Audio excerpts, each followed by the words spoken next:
మత్తయి 5:17. ఎవరైనా వీళ్ళు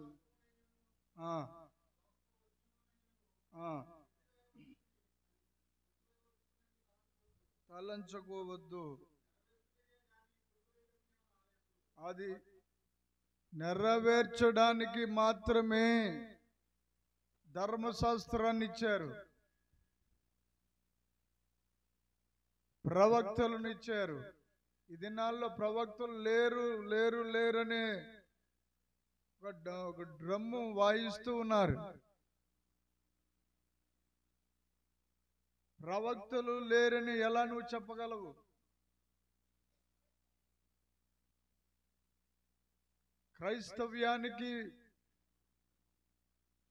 క్రైస్తవ్యానికే కాదు, ఇక భూమి మీద ఉన్న సకల గ్రంథములకు పునాది అయిన పరిశుద్ధ వేద గ్రంథములో చాలా రూఢిగా యేసయ్య చాలా ముఖచూటి మనిషి అంటారు కదండి, అలాగా సత్యమే మాట్లాడింది. చప్పట్లు కొట్టి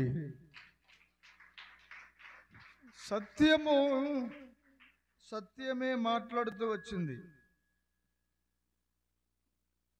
సత్యము లేకపోతే మనం ఏమి చూడలేం. ఇంకొక మాట కూడా చూడండి, అదే మత్తయి శుభవార్త 3వ అధ్యాయము 14-15. అప్పుడు అతడు లేచి, గట్టిగా గల్లులు చెప్తామా? చేతులెత్తి గట్టిగా గల్లులుయా చెప్పి, హల్లెలూయా. అంటే వాక్యము, ప్రవచనము ప్రవక్తల ద్వారా ఏమైతే చెప్తారో, ప్రవక్తలు ఏమైతే పలుకుతారో, ప్రవక్తలు ఎలాగైతే ప్రవర్తిస్తారో, అలాగే భూమి మీద పరలోకం రాజ్యంలో ఉన్నటువంటి మహాదేవుడు, మన దేవుడు, దేవుని నోరుగా, దేవుని బూరగా ప్రవక్తలు ఉంటారు. ఏమండి? వారి ద్వారా గతించిపోయినవి వర్తమాన కాలంలో ఉన్న మనకు ప్రస్తుత కాలము, భవిష్యత్తు కాలము, ఈ 3 కాలాలను ప్రవక్తల యొక్క నోటిలో పరిశుద్ధాత్మ దేవుడు ఉంచాడు. ఆ దినాలలో ప్రవక్తల ద్వారా చెప్పిన ప్రతి మాట నెరవేరుతూ వచ్చాయి, ఇప్పుడు నెరవేరుతూ ఉన్నాయి. హల్లెలూయా. ప్రవక్తలు చెప్పకుండా ఏది జరగలేదు, ప్రవక్తలు చెప్పిందే మాత్రమే జరిగింది. అంతేకాదండి, 16వ వచనం చదువమ్మా.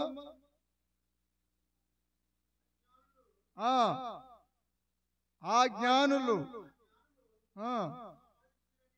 తన్ను అపహరించిరి అని గ్రహించి చాలా కోపం తెచ్చుకుని జ్ఞానుల వలన వివరముగా,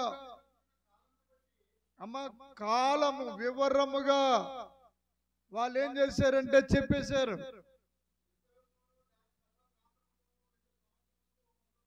అంటే ఎక్కడి నుంచి స్టార్ట్ అవుతుందో చూడండి, బాగా వినాలి. ఎక్కడి నుంచి స్టార్ట్ అవుతుంది? చాలా బాధేసుకొస్తుంది. నరమేధం ఎంత, ఒక 2 చిన్న పిల్లల్ని అప్పటికప్పుడే ఎక్కడి నుంచి స్టార్ట్ అయింది? నజరేయుడైన యేసు క్రీస్తు ప్రభుల వారు పుట్టిన ఆ పుట్టుక, ఆ బెత్లెహేము పురాణం అంతటికి ఒక గొప్ప పండుగే కాదు, యావత్ ప్రపంచానికే ఒక అద్భుతమైన రోజు. హల్లెలూయా. నాకు అప్పుడప్పుడు అనిపిస్తూ ఉంటుంది, యేసయ్య పుట్టుక వల్ల 2 సంవత్సరాలు నిండని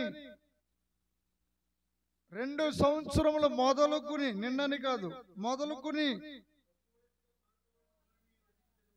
తక్కువ వయసు అంటే 1.5 సంవత్సరం, 6 నెలలు, 3 నెలలు,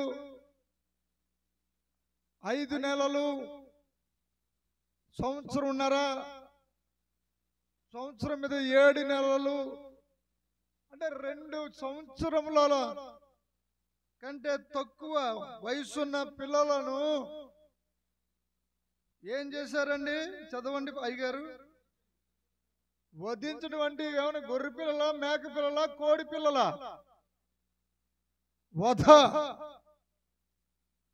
వధ జరిగింది, గాయము జరిగింది, ఒకరికి ఇద్దరుగా. బెత్లెహేములోను అంటే ఇక్కడ వచ్చిన లా పాయింట్ జాగ్రత్తగా లాగాలి. అసలు పుట్టిందే బెత్లెహేములో. బెత్లెహేం అనే పురములో యేసు జన్మించెను. యేసు జన్మించి తర్వాత ఏమైందంటే 14:15లో ఆ శిశువును అతని తల్లిని వెంట పెట్టుకుని ఐగుప్తునకు పారిపోయి 13వ వచనంలో రాయబడి ఉంది.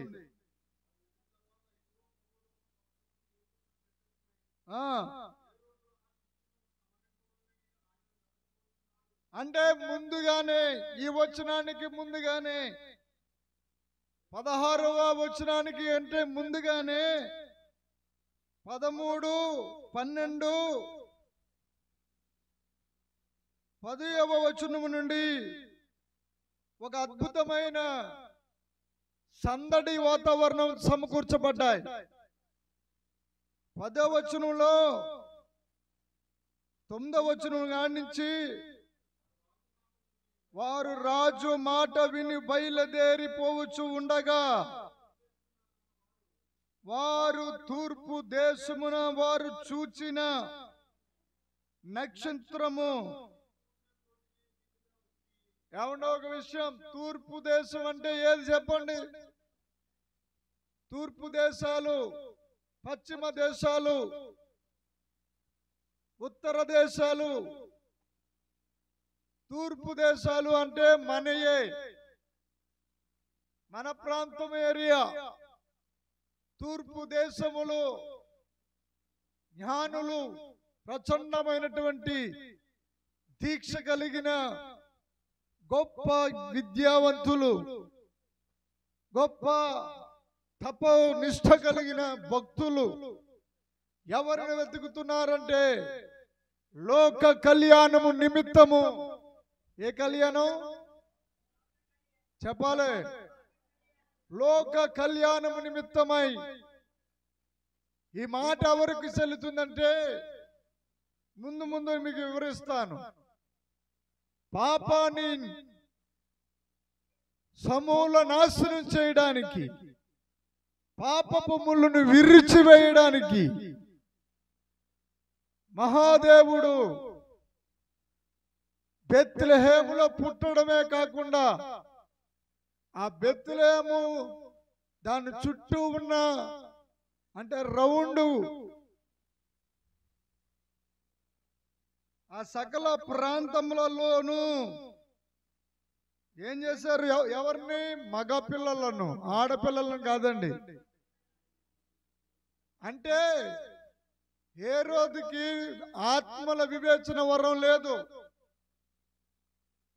హేరోదుకి జ్ఞానము లేదు, హేరోదుకి తెలివితేటలు లేవు.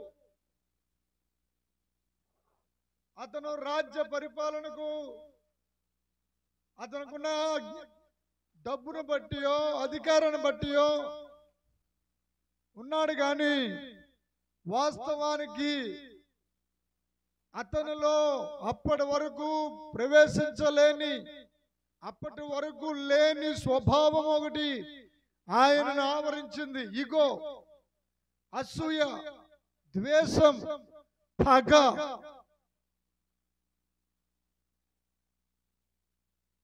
నేను రాజు కదా, నాకంటే వేరొక రాజు ఎలా పుడతాడు అని అందరూ సంబరం చేసుకుంటున్నారు. చూడండి 10వ వచనం చదవండి. ఆ నక్షత్రమును చూచి, అంటే చూడాలి, నువ్వు చూస్తేనే ఏదైనా తెలిసేది. యెహోవా ఉత్తముడని రుచి చూచే అనుభవంలోకి నేను వస్తాను అన్న వాళ్ళ గట్టిగా ఒక అల్లులో చెప్పండి. ఇంకొంచెం గట్టిగా, ఇంకొంచెం గట్టిగా. హల్లెలూయా. మీరు కొంచెం గట్టిగా హల్లెలూయా చెప్తే ఈ పక్కనే వేసి వచ్చేద్ది అనమాట. హల్లెలూయా.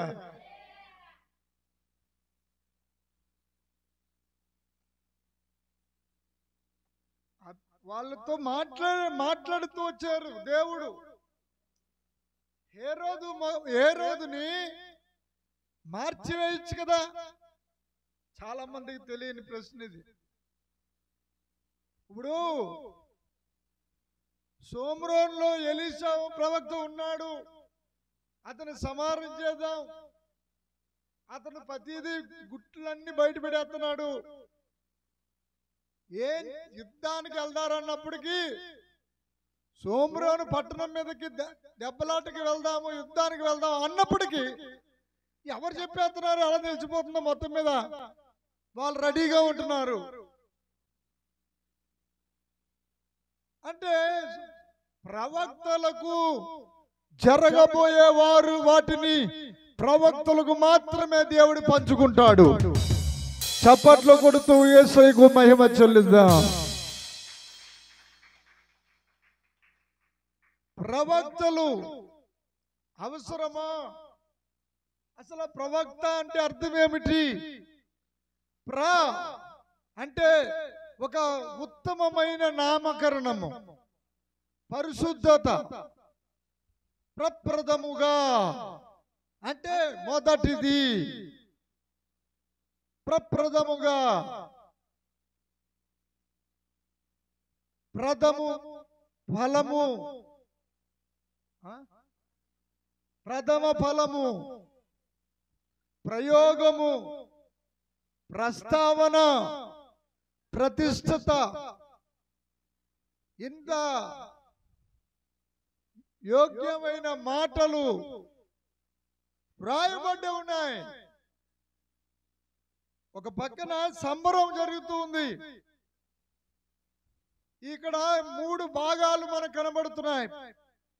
10వ వచనంలో చూచి ఏం చేశారండి? తక్కువ ఆనంద భరితులయ్యా. ఇంత ఆనందమా?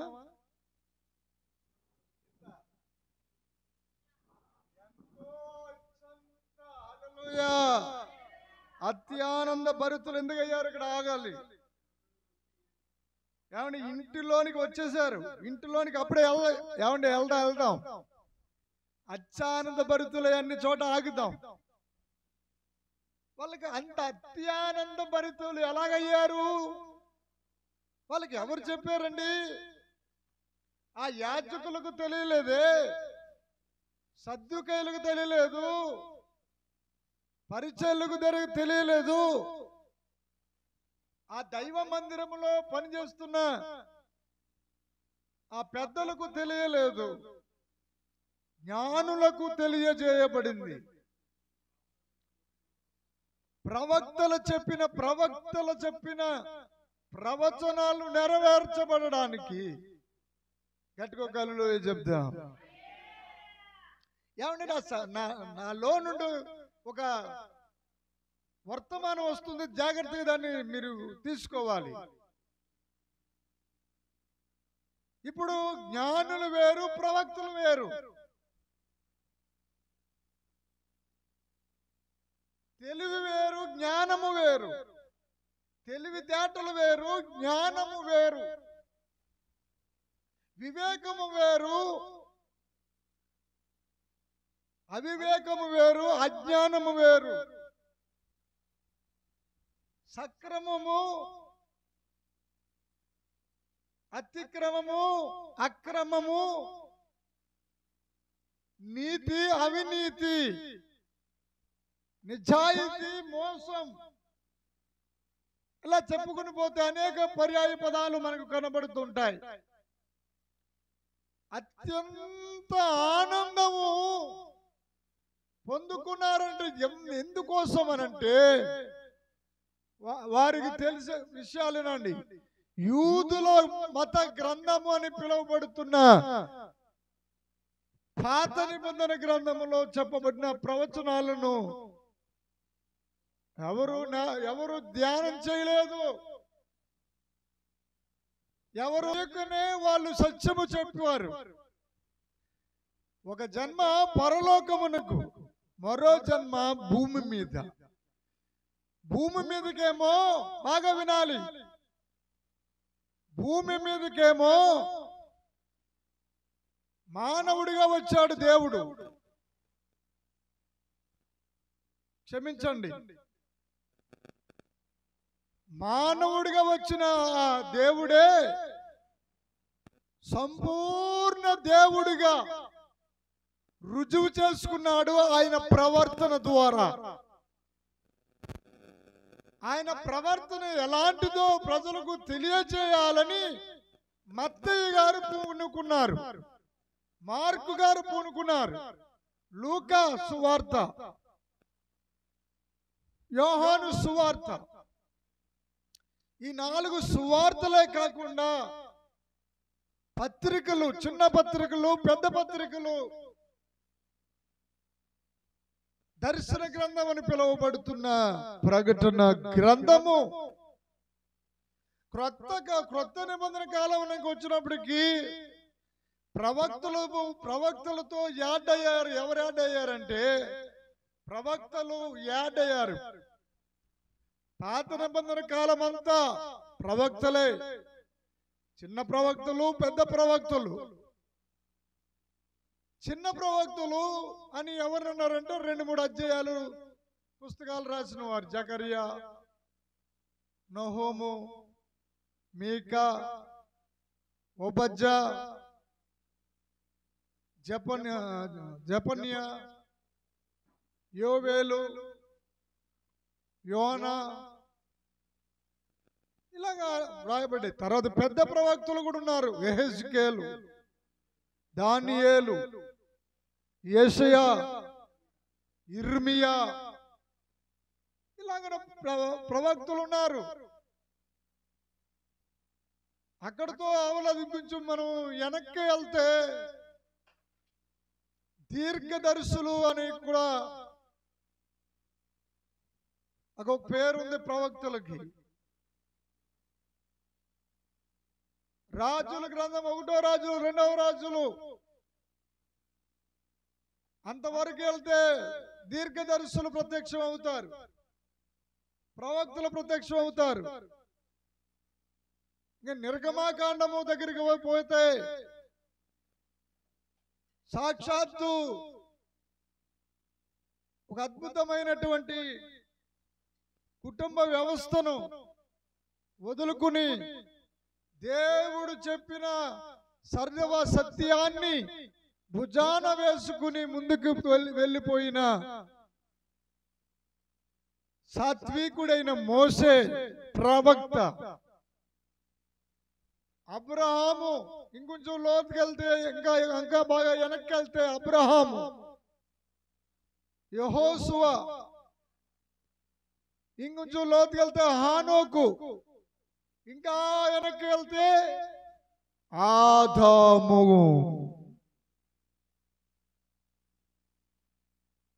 ఇప్పుడు వీళ్ళందరినీ దాటుకుంటూ వీళ్ళందరిలో అక్కడక్కడ సృష్టికర్తను గుర్చిన దివ్య ప్రవచనాలు ఉన్నాయి, దేవోక్తి ఉంది. దేవ దర్శనముకు పొందుకున్న వారు ఉన్నారు. ప్రయాణమై వెళ్తూ ఉండగా దారిలో నిద్ర వచ్చి పడుకుని ఒక రాయిని తలగాడిగా చేసుకుని ఉన్న భక్తుడు ఒక దర్శనం పొందుకున్నాడు యాకోబు. ఆ పొందుకున్న దర్శనాన్ని వెంటనే మెలకు వచ్చి, బాబోయ్ ఈ స్థలమందు దేవుడు ఉన్నాడు అని వెంటనే ఆ రాయిని తలగాడిగా చేసుకున్న రాయిని అక్కడ పాతి దాని మీద ఒలీవల నూనె పోసి అక్కడ ప్రార్థన మొదలెట్టి వెళ్ళిపోయాడు. ఏమండి, బేతేలుకి వెళ్తున్నాడు. బేతేలు అంటే దేవుడు నివసించే స్థలం. వీళ్ళు మరి రాజులందరూ వారి వారి యొక్క పదవుల్లో అధికారంలో అధికార దాహములో మునిగి తేలుతున్నారే తప్ప ఒక పక్కన దేవుడు ప్రణాళిక, దేవుని దైవ సంకల్పము, పరిశుద్ధాత్మ దేవుడి చేత ప్రేరేపించబడి రాయబడిన గ్రంథములను ఆ దేవాలయములో చదవడము తప్ప వాటి యొక్క అర్థభావములను గ్రహించలేని గ్రుడ్డివారైపోయారు. నేటి దినాల్లో చాలా మంది అనలేండి, కొంతమంది ఏం చేస్తున్నారంటే, ఆ ప్రవక్తలు లేరు, ఏమి లేరు, ఇప్పుడో పరిశుద్ధ గ్రంథములో ఆ ప్రవక్తలు రాయబడ్డాయి, ప్రవక్తల ద్వారా, ఆ తర్వాత అపోస్తుల ద్వారా రాయబడ్డాయి తప్ప ఇప్పటి కాలంలో ప్రవక్తలు ఉండరు. వస్తాడు, ఎప్పుడో వస్తాడు దేవుడు రెండవ రాకడికి, ఒక అబద్ధ ప్రవక్త, వాడికి సాయంగా ఒక అబద్ధ క్రీస్తు అని అపవాది గాడు మలుపు తిప్పాడు, రాంగ్ రూట్ చెప్పాడు, రాంగ్ రూట్ లోకి వెళ్ళాడు. ఏమయ్యాడు చెప్పండి, బాగా అది అర్థమయ్యేలా చెప్పనా? రాంగ్ రూట్ లోకి వెళ్ళిపోవడం అంటే హల్లెలూయా, తలకాయలు నరకబడి మన భారతదేశంలోనే, అందుకోసమే అశోకుడు ఈ రక్తపాతాన్ని చూడలేక అంతవరకు వెళ్ళాడు.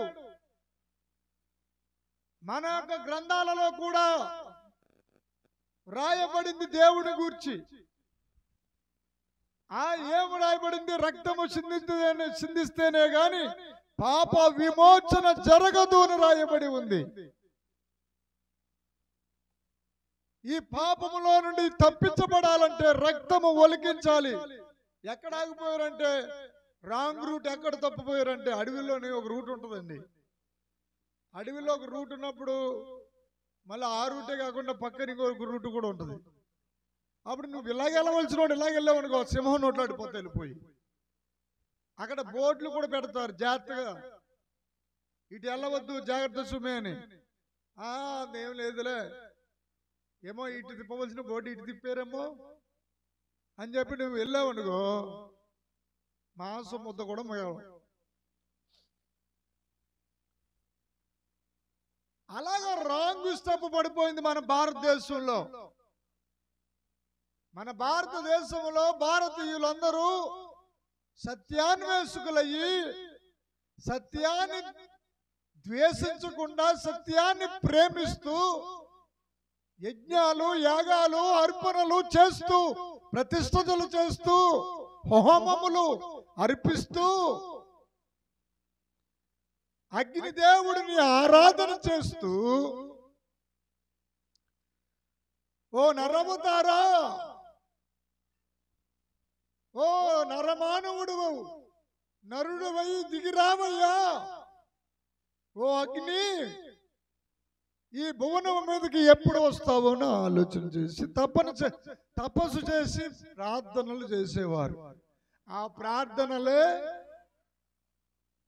ఈరోజు 4 వేదముల గ్రంథములయ్యాయి. ఋగ్వేదము, సామవేదము, శుక్ర యజుర్వేదము, కృష్ణ యజుర్వేదము, బ్రహ్మవేదం అని పిలువబడుతున్న అధర్మణ వేదము. ఇలాగున దేవుడికి ప్రార్థన చేసే ఆ ప్రార్థనలన్నీ రాసేసేవారు వాళ్ళు సంస్కృతంలో. అవి చాలా అందంగా, చాలా చక్కగా, వాటిలో కులము లేదు. మన భారతీయులు రాసిన గ్రంథములో ఎక్కడ కులము లేదు, మత ప్రస్తావన లేదు.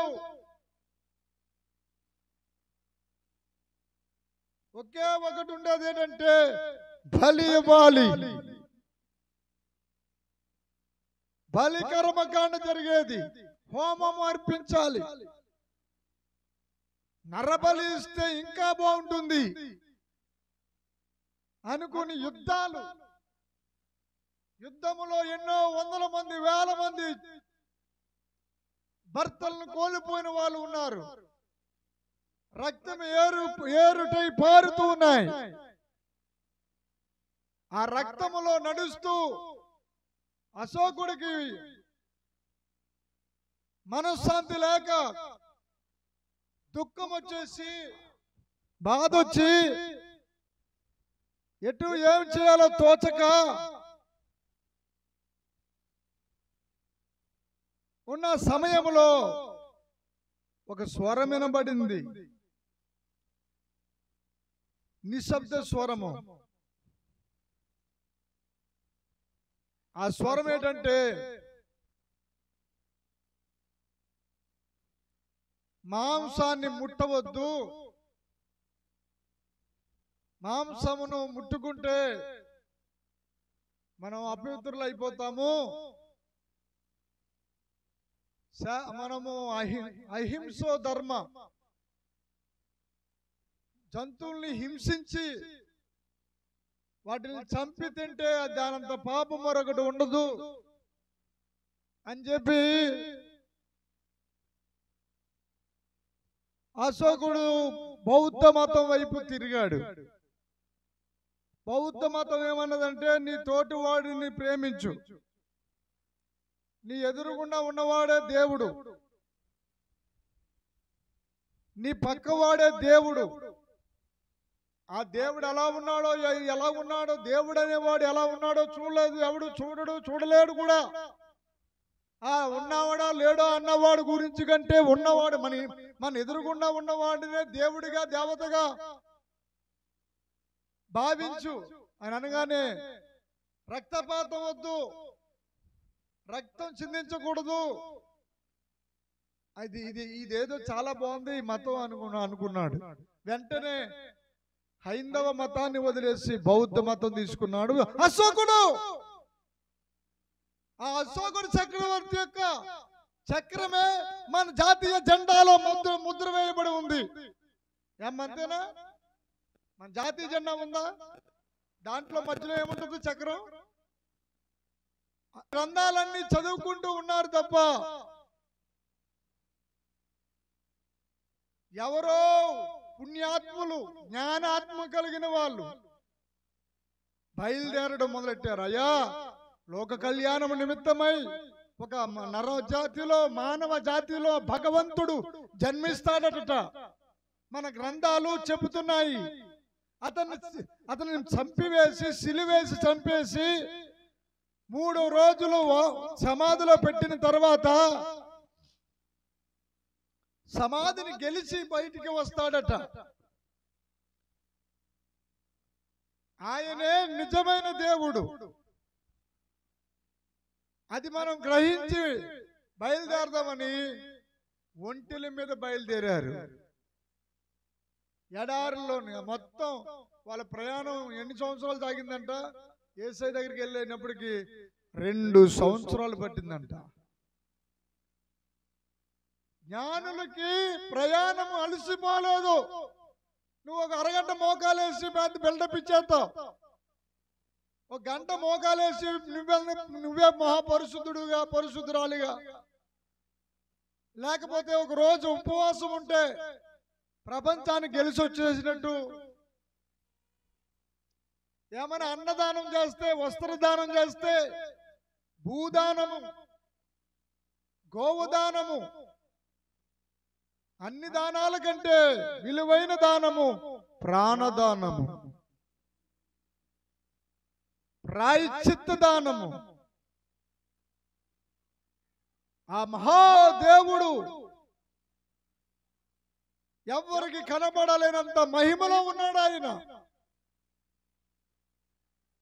మరి ఇప్పుడు ఏం చేయాలి? ప్రవక్తలు చెప్పిన మాటలు నువ్వు నమ్మాలి.